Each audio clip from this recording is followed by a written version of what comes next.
On the Mid-Autumn Festival, September 11th, 2003, while families across China were gathering together to celebrate this day of reunion, a man sat quietly in the waiting area outside an emergency room at a hospital in Suzhou City, Jiangsu Province. His face was filled with grief and worry.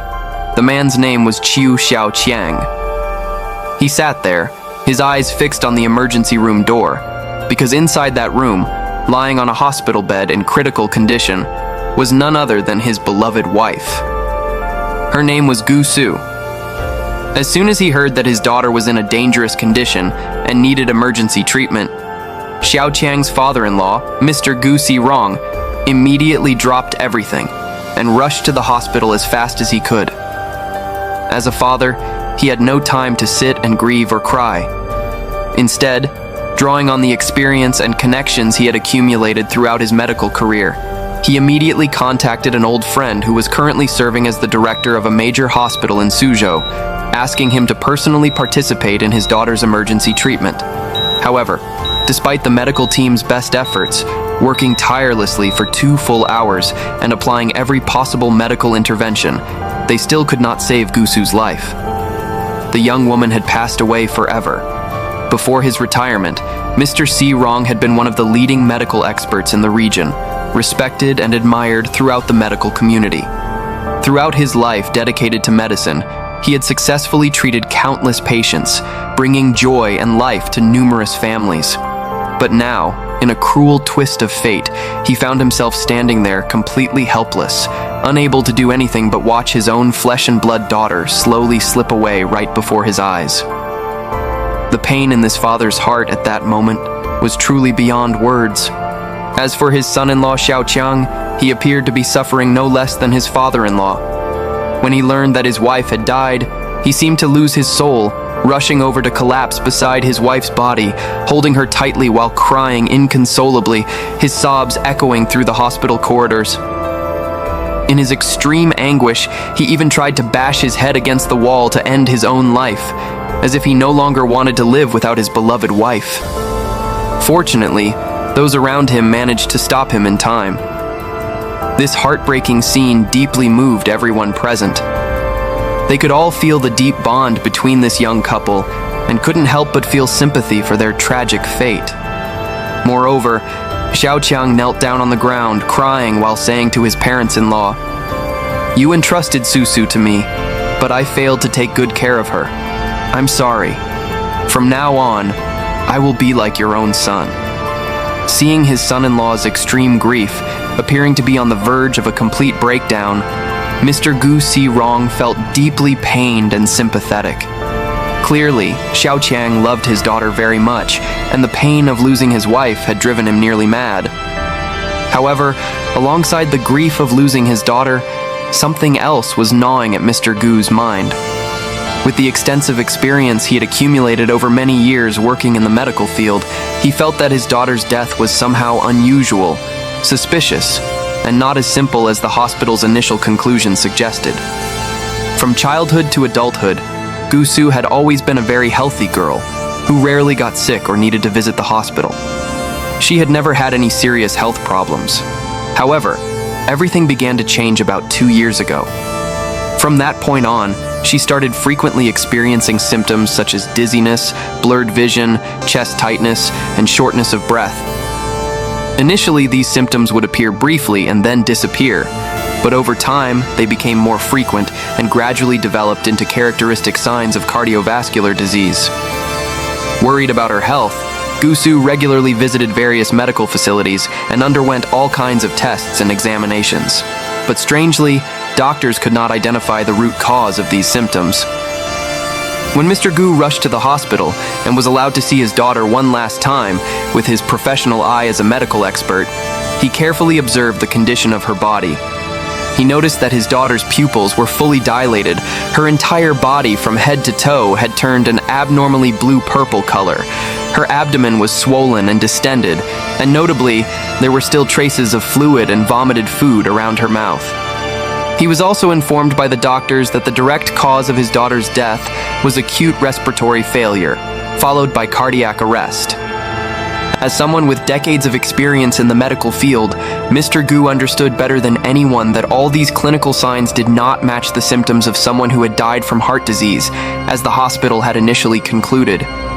On the contrary, these manifestations suspiciously matched the typical symptoms of a poisoning case. Serious doubts began to rise in his mind.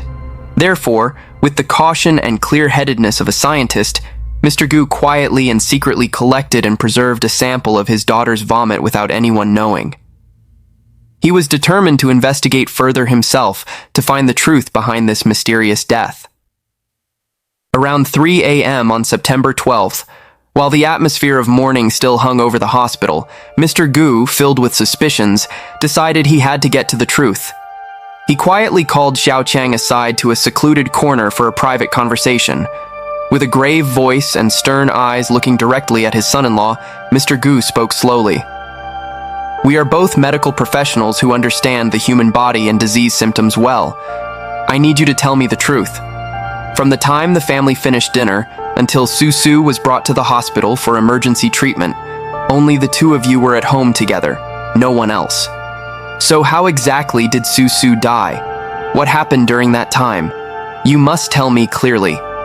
Faced with his father-in-law's direct questions and confrontation, Xiaoqiang immediately became extremely agitated and upset.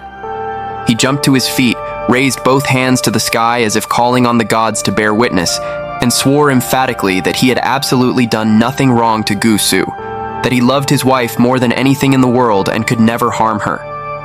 Seeing his son-in-law react so firmly and intensely, appearing to be genuinely wronged, Mr. Gu fell silent and didn't question him further. However, deep down, he still couldn't feel completely at ease. To clarify the real cause behind his daughter's sudden and mysterious death, Mr. Gu proactively proposed to the family and the hospital that a thorough autopsy be conducted. This decision immediately received agreement and support from most people present. However, strangely, when Xiaoqiang heard the proposal for an autopsy, he suddenly seemed to lose all his strength, his legs buckled, and he collapsed to the ground. Most notably, in his eyes at that moment, there was not only grief, but also an inexplicable fear. On the afternoon of September 13th, 2003, when the forensic doctors had prepared all their instruments and were ready to begin the autopsy as Mr. Gu had proposed, something unexpected happened. Xiao Qiang suddenly burst into the examination room. To everyone's astonishment, he rushed over and fell to his knees before the forensic doctors, using his entire body to prevent them from performing the autopsy on his wife. He cried, begged, and pleaded with the doctors not to touch Gu Su's body. The scene was chaotic, with about 7 or 8 strong men crowding around trying to pull him away, but somehow they couldn't move him an inch. In his extreme agitation, Xiaoqiang even turned and pointed directly at his father-in-law's face, his voice full of anger and reproach. "She's already dead. How can you bear to cut open your own daughter like this? Don't you feel sorry for her? How can you be so heartless?" Some relatives present, seeing how tense the situation had become, tried to calm Xiaoqiang down with gentle and reasonable words. They explained that the autopsy would actually be good for him too, because if anyone ever raised questions or doubts about Gu Su's death in the future, the autopsy results would be the clearest evidence to prove his innocence and help clarify everything transparently and fairly. However, what surprised everyone was that when Xiaoqiang heard these well-meaning words of advice, instead of calming down, he became even more angry and agitated. His abnormal reaction caused many people present to start feeling suspicious and questioning in their minds. In such a chaotic and tense situation, the autopsy was delayed and interrupted for many hours. It wasn't until 6 p.m. that day, when everyone finally managed to convince Xiaoqiang to calm down and leave the examination room, that the forensic doctors could begin their work. They worked meticulously and carefully, not missing any detail, and the results were quickly produced shortly afterward. On September 14, 2003, when Mr. Gu and other family members received the official autopsy report for Gu Su, everyone felt as if they had been struck by lightning, horrified and unable to believe what they were reading. The report clearly indicated that in the remaining vomit sample from Gu Su, throughout her entire digestive tract from stomach to intestines, and especially in her blood, there was an astonishingly large amount of the anesthetic ketamine. Ketamine is a short-acting anesthetic that is colorless, odorless, and dissolves easily in water. In medicine, it is commonly used in minor surgeries or diagnostic procedures. However, if a person ingests this anesthetic, it puts severe stress on the heart. Particularly when it reaches a certain dosage, it causes respiratory depression leading to heart failure and ultimately death. This type of anesthetic is a prescription drug that cannot be purchased at regular pharmacies.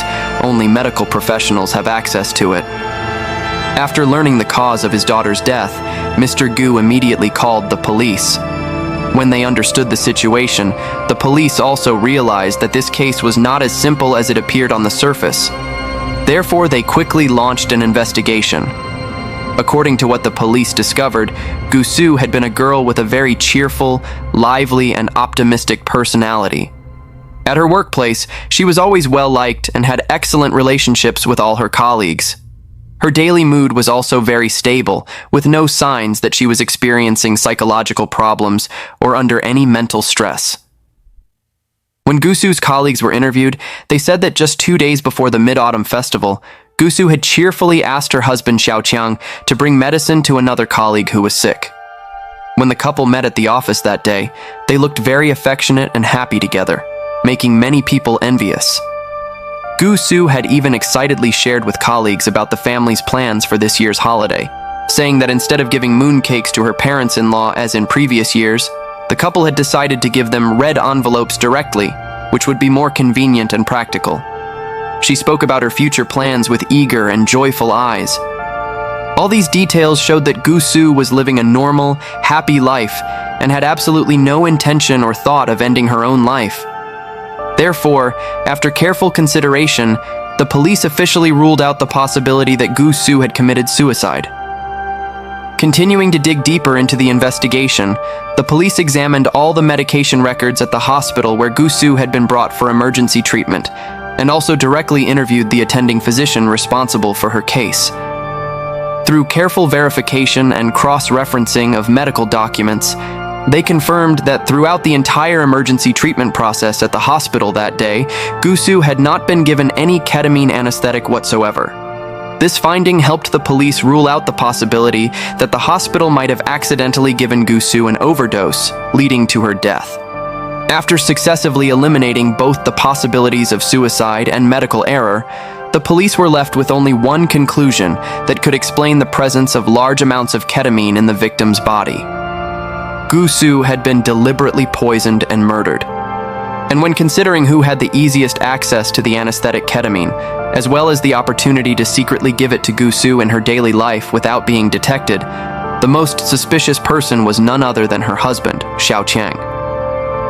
Combined with Xiaoqiang's highly abnormal behavior throughout the autopsy process, the police decided to conduct a thorough investigation of this husband. And sure enough, not long after, they found crucial evidence.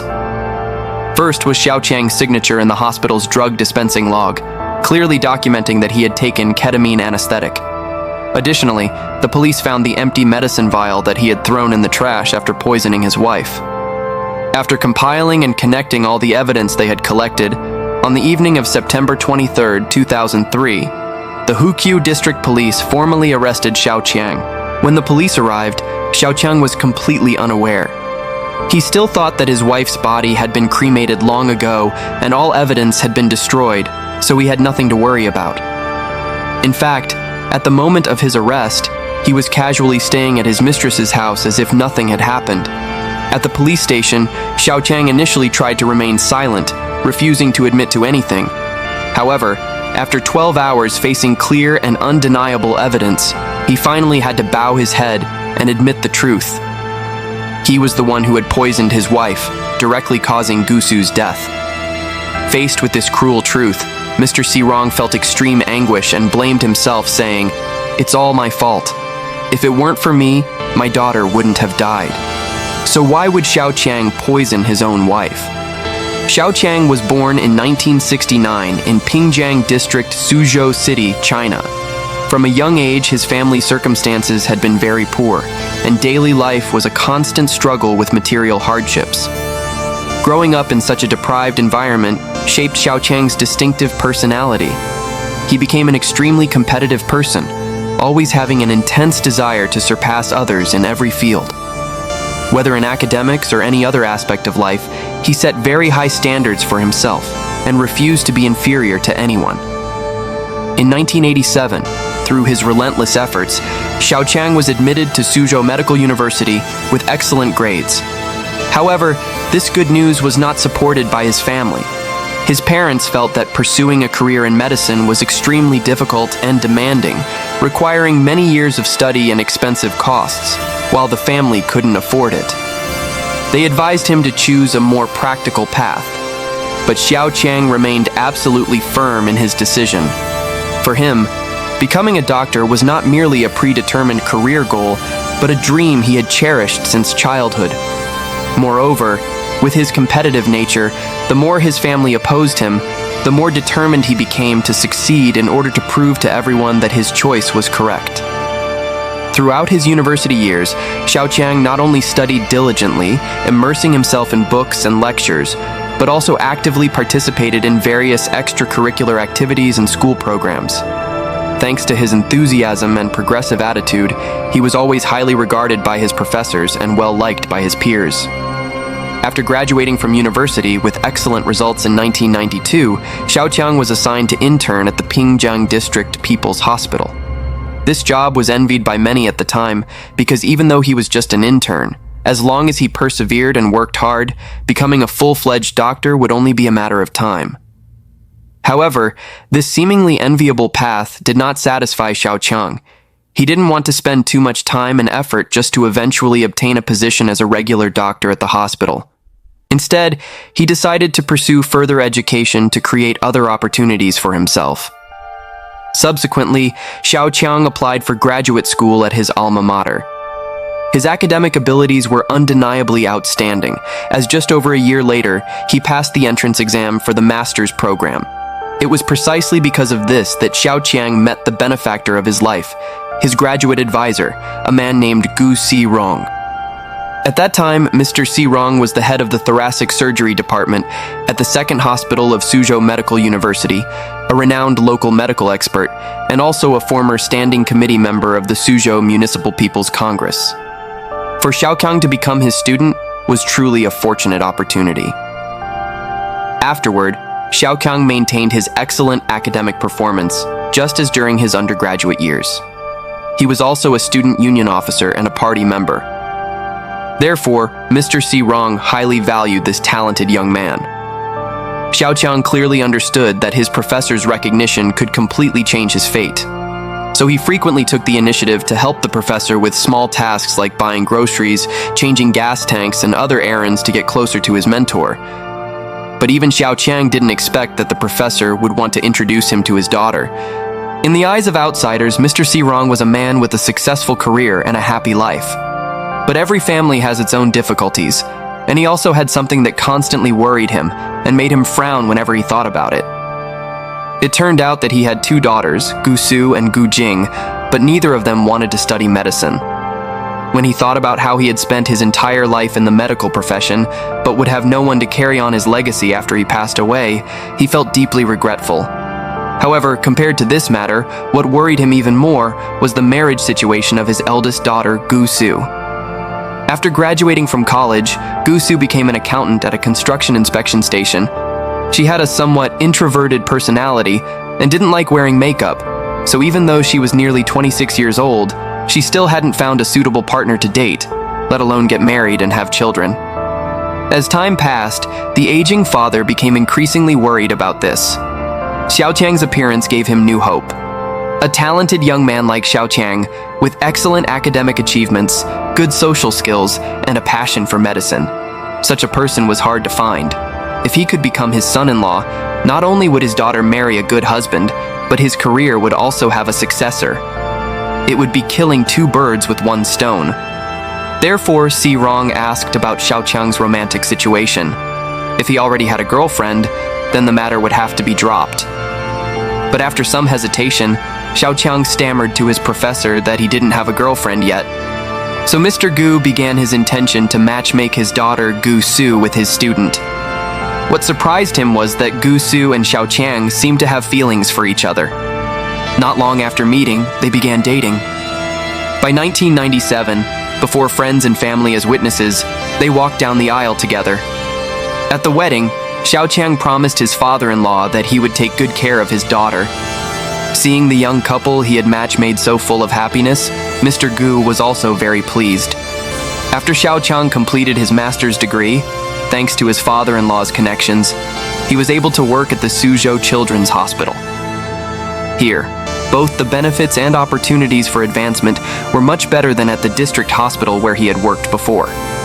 In fact, Xiao Qiang was also very accomplished in his professional field. The Suzhou Evening News on October 8, 2003, reported on a successful laparoscopic surgery for a baby boy with congenital biliary atresia at Suzhou Children's Hospital. This was the first such surgery in China, and the baby who needed the operation was only 2 months old. The lead surgeon for this case was none other than Xiao Qiang.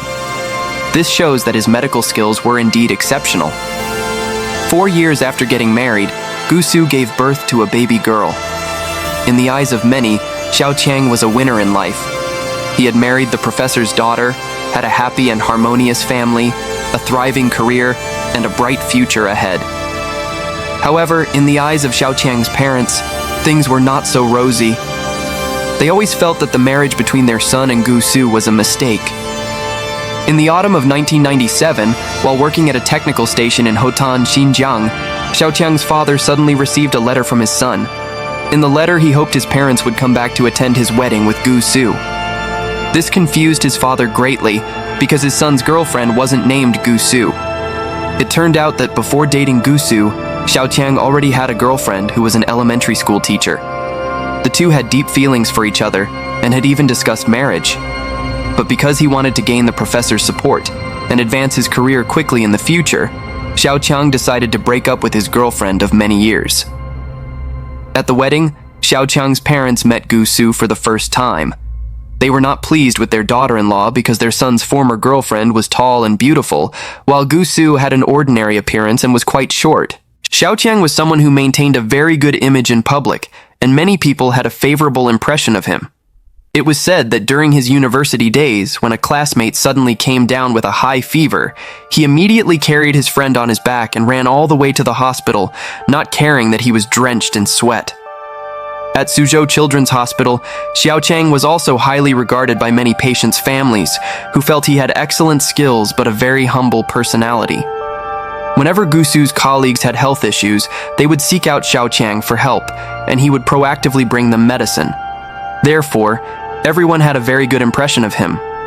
A colleague who had worked with Gu Su for 8 years always thought the couple was a perfect match. The husband had a successful career and liked helping others. Meanwhile, Gu Su had just been promoted to department head that July. Not only that, Xiao Qiang's personality was gentle, humble, and he never initiated arguments with anyone. 2 days before the Mid-Autumn Festival, Xiao Qiang came again to bring medicine to one of Gu Su's colleagues. It happened that another colleague had just returned from a business trip with local specialties, so everyone gathered to enjoy them together. Gu Su playfully said to her husband, "Feed me." Xiao Qiang laughed and replied, "I've already fed you before. You're still like a child." This scene made everyone around feel how sweet they were together. Colleagues all said that if the workplace held a vote for the model couple or the 5 Good Families award, they would definitely choose Xiao Qiang's family. But all of this was just a mask that Xiao Qiang wore in front of others. Xiao Qiang and Gu Su didn't actually love each other as everyone saw. It could even be said that they were husband and wife in name only, without any real marital affection. Because from the very beginning, Xiao Qiang never loved Gu Su. He married her only for the benefits her family could provide. Xiao Qiang clearly understood that his career could develop so quickly entirely thanks to his father-in-law's support. Not long after the two got married, in late 1997, Xiao Qiang's parents' home was demolished. Having nowhere to live, they hoped to stay temporarily at their son's place until their new home was built. But in the end, they had to live in the basement of their son's new house for 10 full months. Xiao Qiang's mother believed this wasn't her son's fault, but because her daughter-in-law didn't agree. She said the house had been allocated by Gusu's workplace. However, Xiao Chang's parents also admitted that after having a child, their daughter-in-law treated them better. Xiao Chang's mother thought it was because the grandparents had worked hard to take care of their granddaughter for their daughter-in-law. But Gusu's colleagues felt she treated her parents-in-law even better than her own parents. Every day after work, she would go a long way to her in-laws' house for dinner. She was usually very generous with them. For the Mid-Autumn Festival, she had even prepared a red envelope of 600 wen, about $85, specifically for them. However, Xiao Chang's father explained that this money was mainly for food expenses. They would specially prepare dishes that their daughter-in-law liked. As for themselves, they ate very simply, sometimes just eating leftovers. On the other hand, Xiao Chang's family always felt that Gusu's family looked down on their working-class background. His father gave an example. A week after Xiao Chang's wedding, his older brother also held his wedding. Because they chose a slightly nicer hotel, the Gu family made a huge fuss and refused to attend the wedding. From this, we can see that in this marriage, Xiao Chang always felt he was accommodating his wife and her family. At first, he might not have felt anything, but over time, the resentment grew deeper. Additionally, with his competitive personality, he couldn't feel the admiration he craved from Gusu. Therefore, their marital relationship became increasingly tense. They were just playing the role of an affectionate couple in front of others. This was also confirmed by those close to them. A close friend of the couple recounted, "During the day, they both went to work.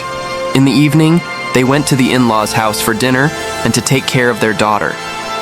When they got home, Gusu watched TV and texted friends, while Xiao Chang went online or prepared coursework for his doctoral studies. The couple felt they had nothing to talk about, so their married life just passed by tediously. A close friend of Gusu thought both of them were too concerned with appearances. Even when there were conflicts between them, they wouldn't speak up.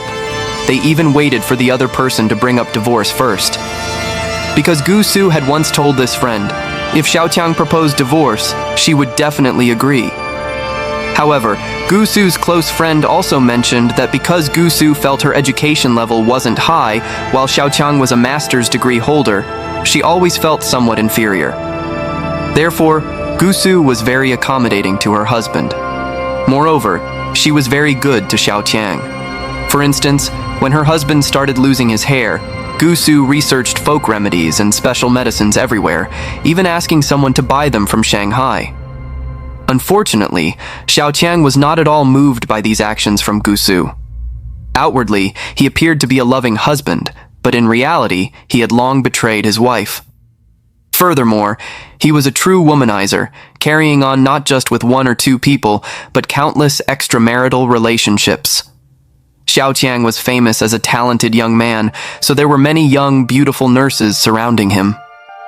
In 2000, Xiao Chang noticed a beautiful nurse surnamed Jiang at the hospital and quickly developed an extramarital relationship with her.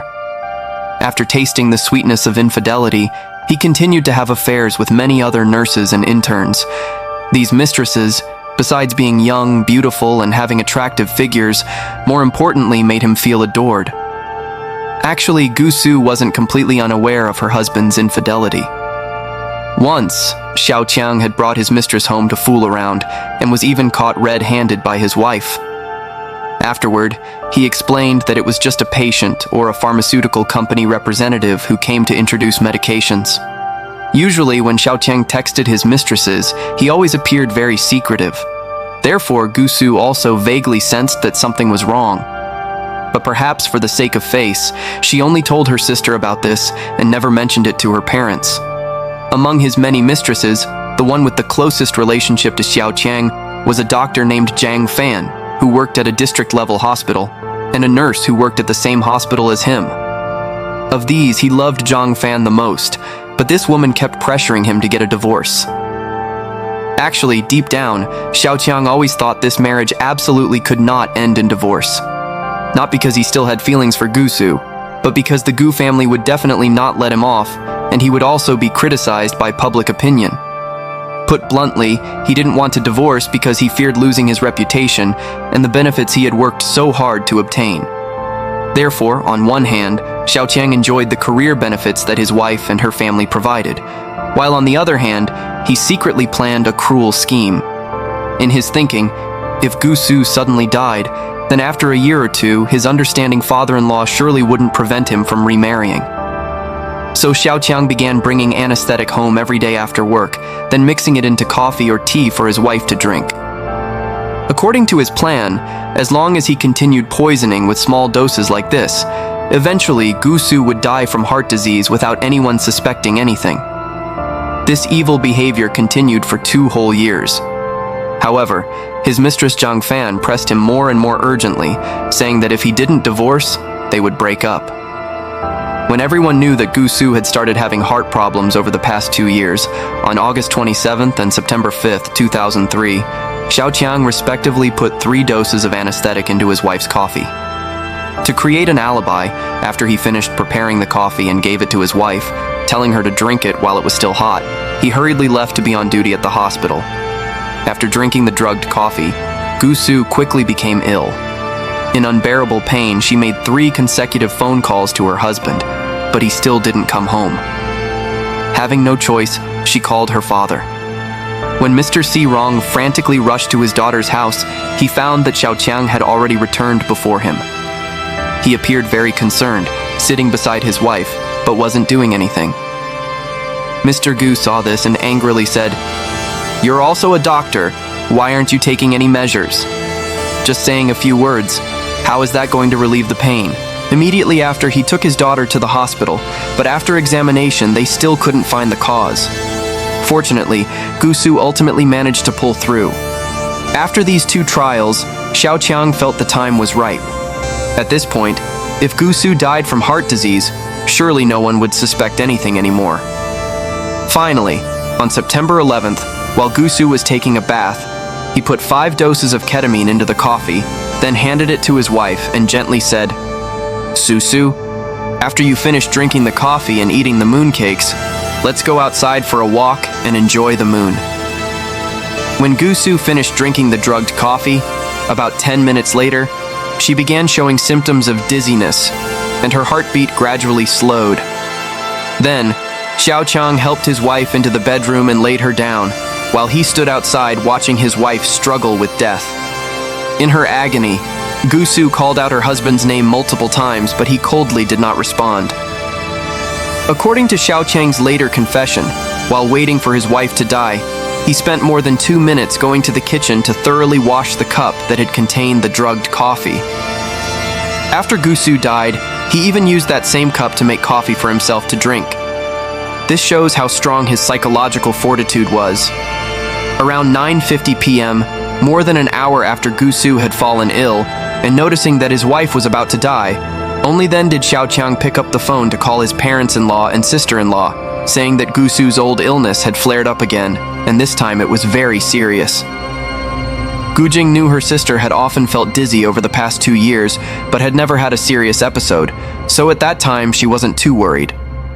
After making the calls, Xiaoqiang began calling for help from neighbors and took his wife to a nearby hospital for emergency treatment. At this time, Gu Su's parents were enjoying the moon at West Mountain, about 31 miles away. After receiving the call from their son-in-law, they rushed to the hospital. Unfortunately, they still didn't make it in time to see their daughter one last time. Although Mr. Si Rong ultimately couldn't save his daughter, fortunately, with his extensive experience and knowledge, he was able to ensure that the person who killed his daughter would pay the price. On January 2nd, 2004, the Suzhou Intermediate People's Court opened a trial to hear Xiaoqiang's case. He was convicted of intentional homicide and sentenced to death.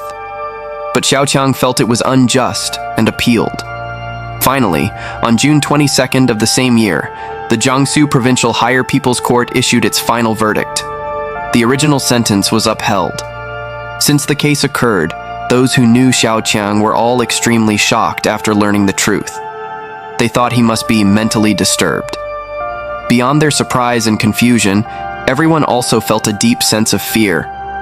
Behind a seemingly perfect person like Xiaoqiang, how could such a terrifying face be hidden? When a person is willing to sacrifice everything, including the love and life of their closest family members, just to achieve their selfish goals, they are not only losing their humanity, but also pushing themselves into an abyss with no way out. And that is today's case.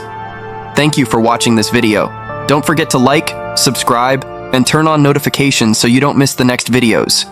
See you in the next videos.